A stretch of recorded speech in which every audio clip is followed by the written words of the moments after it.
everybody, I'm Bree the Plant Lady, and today I am getting my heated shed, aka my winter grow room, set up once and for all. We had a light frost last night, so the smell of outside is basically that of decomposition. You can see like the brugmansia and sweet potatoes and tomatoes here are all a little bit nipped. We have much colder temperatures coming just a few nights from now. So I wanted to take advantage of this sunny, dry day to get the last of my tender plants stashed into my grow room for the winter. Now, I currently have 2 lights already set up in here, and they've been in here in action for several years. I think at least 4 years. And you can see they're on right above me, and they really provide all the essential light that these succulents need. But I actually got a bunch more grow lights from Norb, and this is hands down my favorite grow light company. You can see they have a lot of different options of light bulbs that you can utilize for overwintering plants, and I've always used these. These are 16 watt. This is what I currently have plugged in. But now I've got some new ones. I've got a 40 watt that I'm super excited about. Check this out. What?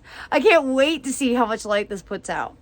So I have rearranged my grow room in here basically based off of where I have the most support. In years past, this section I kind of left for the random stuff. It's a shed, right? So it's full of random stuff. But I moved all that random stuff over here where you can see this section really lacks support. And the pots that I have left to bring in, unfortunately, they got rained on from Hurricane Nicole. So they got 2 inches of rain and they're very heavy. And I'm going to feel a lot more confident getting them up on this shelf where I know like the shelf isn't going to fall down. So I first have to put some grow lights up into this section so that it is well lit enough.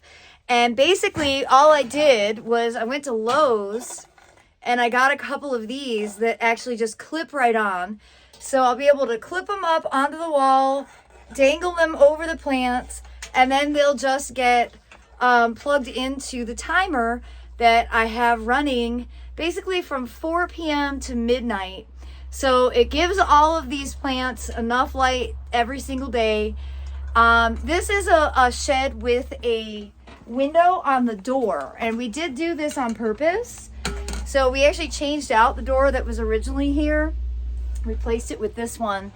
That way, during the day, this room will still get normal daylight. But really, the key to keeping these plants alive is the additional light that the Norb Grow light bulbs provide.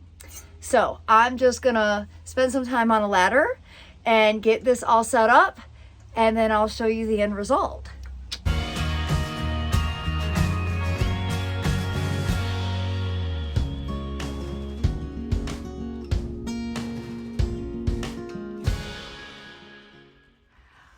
All right, you can see I've got 2 more lamps put in. Unfortunately, that big bulb seems to be broken. So I'm just gonna let the folks know at Norb, and they've been so awesome to work with. I have no doubt they'll send a replacement. But I've got a different, that's actually I think a 14 watt up there. And I think that's more than enough light. So now I get to bring in a few more plants to fill in the rest of this shelf. And I just want to let you know, Reginald is the supervisor, and like many middle managers, he likes to sit in exactly the wrong spot. Reginald, he says, "Are you making fun of me?" I am. But he is the ultimate supervisor in the garden and in the grow room.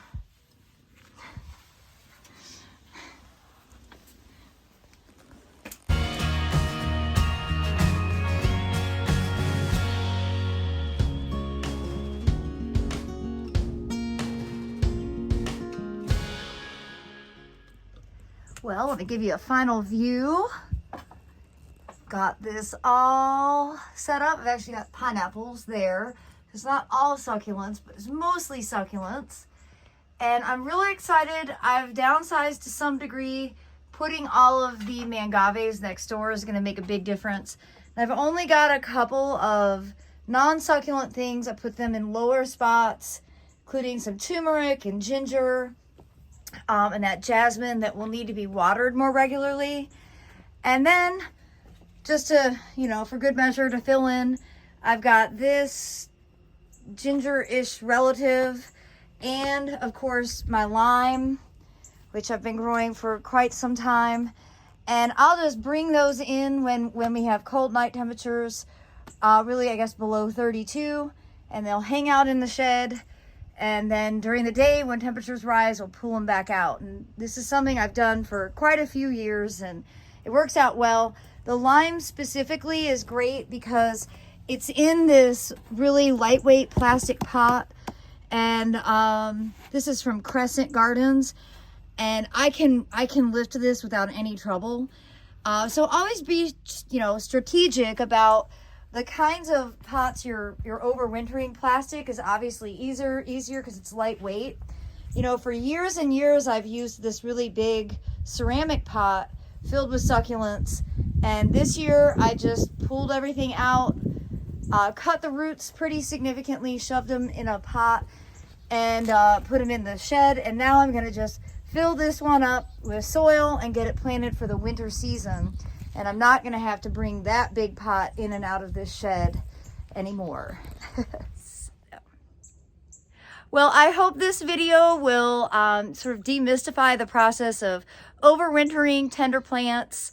Of course, you can do them inside your house, and stay tuned because I will be making some more videos, bringing a few choice plants inside where I will be adding Norb lights to ornamental light fixtures inside, and putting them on timers so that I don't have to think about whether the plants are getting enough light or not.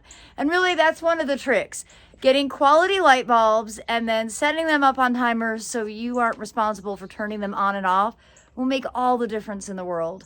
And of course, just having an area where you can stash them, where the plants will stay well above freezing. And particularly with succulents, having a shed like this has been a game changer for me because, yeah, they're way out of the way. I won't be tempted to water them. And that's really one of the tricks to successfully overwintering succulents, is to not water them during the middle of winter, because that's actually what will make them die. So I try to put them way up out of the way so that even when they look terrible, it's too inconvenient for me to get to. And like I said, I've been successfully overwintering many of these for at least a decade.